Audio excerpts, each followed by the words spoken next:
Hello, hello, hello sa lahat ng Cancer. Okay? So, welcome to my channel. Ako nga pala si Mystico Moreno, kung saan sa channel na ito, babasahin ko kayo ng inyong Tagalog love reading. Okay? And for this reading, gagawin ko yung inyong weekly love reading for February 9 to 15. Okay, sige, simulan na natin.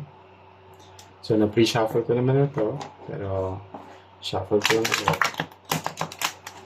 Okay, so habang binabalasa to, sana mag-resonate itong reading na to. If not, huwag mong pilitin. Okay? It only means na hindi para sa inyo itong reading na ito. Okay? So, abangan nyo na lang yung mga susunod ko pang collective reading. Okay? Okay. So, February ngayon. So, let's check the second card. Alchemy of Friendship. Radiate love and attract affection. So, itong oracle card na to, okay? So, ang mantra for this is, I feel the love inside of me radiating to express who I am on a soul level. Okay? So, yeah, I can sense, medyo nafe-feel ko na. Tignan natin yung detalye using the tarot deck. But it only, what I can sense here is someone from your circle, meron siyang feelings towards you. Okay? So, let's see. Tingnan natin. Ma-clarify using this. So, nasahin muna natin ulit. So, habang binabalasa ko to, supportahan nyo naman po yung aking channel by liking this video and subscribing to my channel. Share nyo na rin sa mga kakilala nyo pang Cancer para mabigyan sila ng guidance. And, yan, comment na rin kayo kung mag-resonate itong reading nito. Okay, so I'll get the second card as well. Ten of Pentacles, Seven of Wands, Ten of Wands,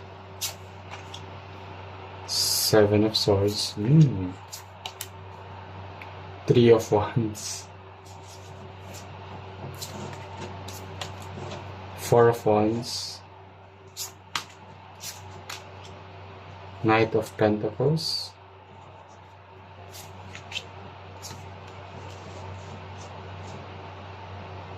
and Queen of Pentacles. Okay, so it started with the Ten of Pentacles and ended with the Queen of Pentacles. Okay, and tingnan natin advice from the universe, pero may ako na siya bubuksan. Okay.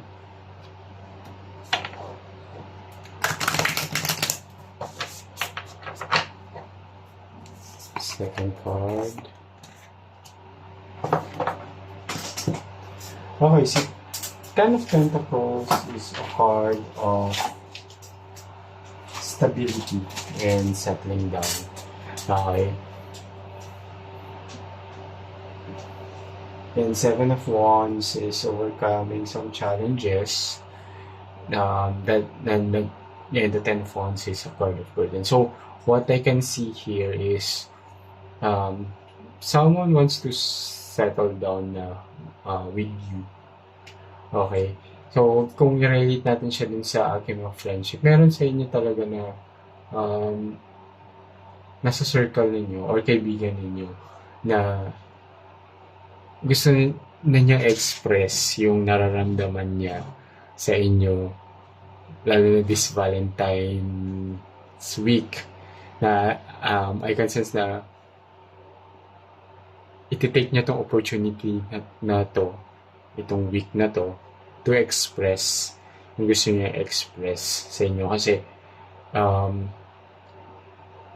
gusto na niyang parang ma-overcome yung whatever, alam mo yun, yung feeling niya na gusto ka niya pero dahil magkaibigan kayo parang hindi na-express.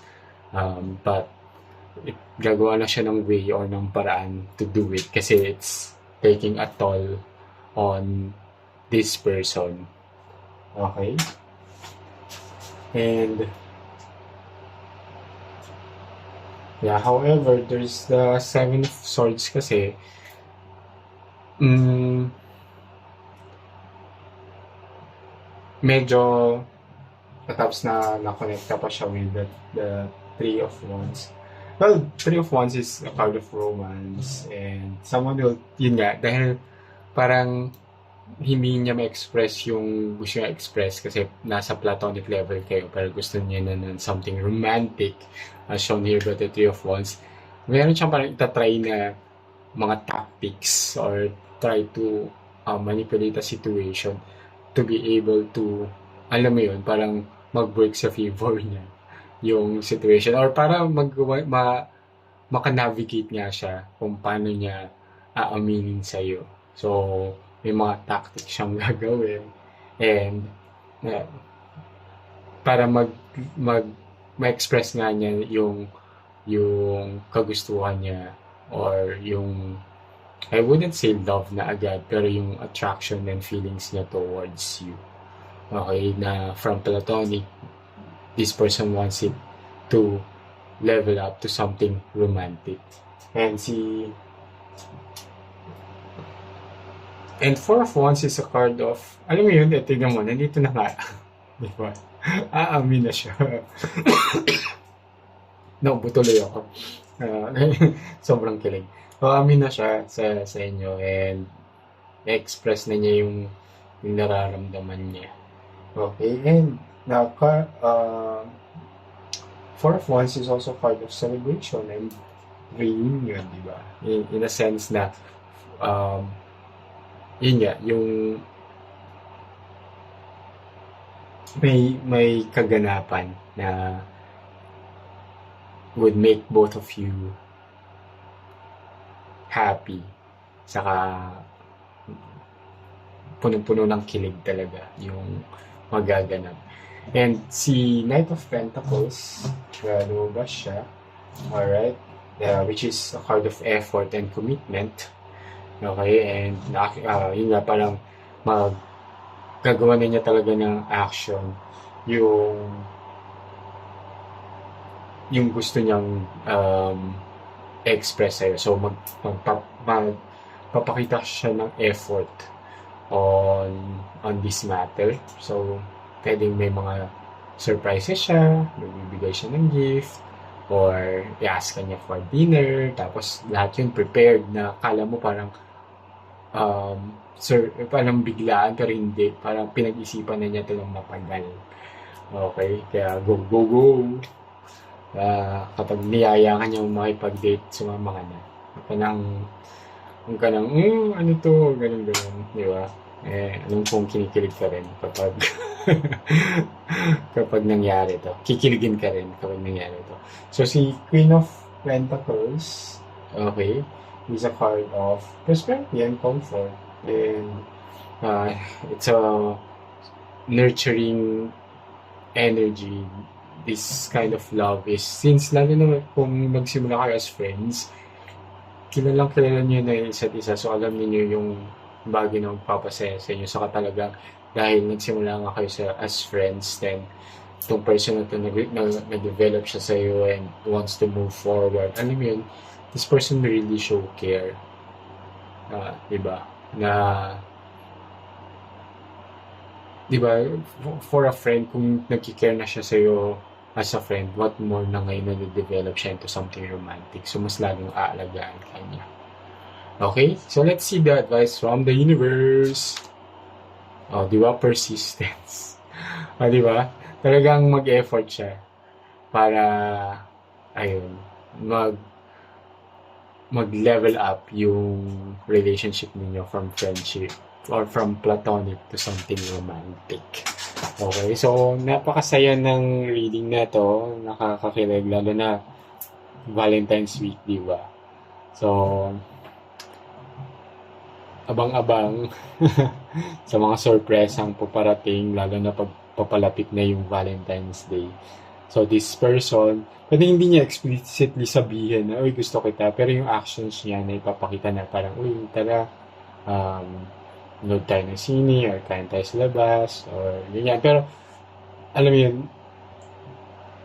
may mga plano na siya on how to really express yung nafe-feel na niya towards you. Okay? So, gustong-gusto ka nitong kaibigan mo. Okay? So, sana nag-resonate and again, napakasaya ng reading. So, ako, natutuwa ako and medyo kinilig ako sa reading na to. Kaya, sana mag-resonate sa inyong mga cancer dyan, di ba? Para happy-happy ang inyong Valentine's week. Ayun, so, muli ako si Mystico Moreno and kita-kits sa susunod na love reading. Ingat!